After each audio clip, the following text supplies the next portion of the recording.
Hey everyone, welcome back to iFlera.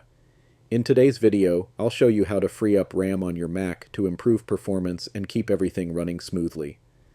Let's dive right in. Start by checking how much memory is being used.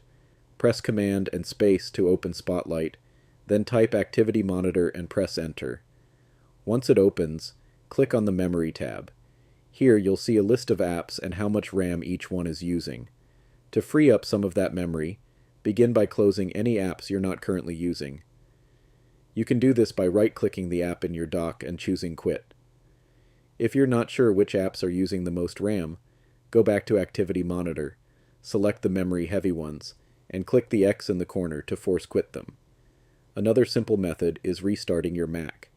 This clears out background processes and releases memory that may be stuck in use. If you often keep a lot of browser tabs or extensions open, try closing tabs you don't need, and turning off any extensions you're not actively using. These can quietly use up a lot of RAM over time. Next, it's a good idea to disable unnecessary login items. Open System Settings. Go to the General section, then select Login Items.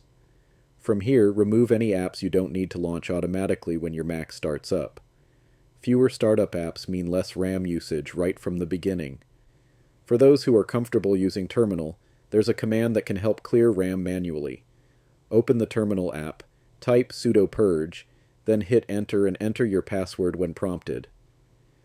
This command forces macOS to release inactive memory, but it should be used with care. If you'd prefer a simpler option, there are third-party apps like Clean My Mac or Memory Cleaner. These tools can monitor your RAM and free it up with just a click.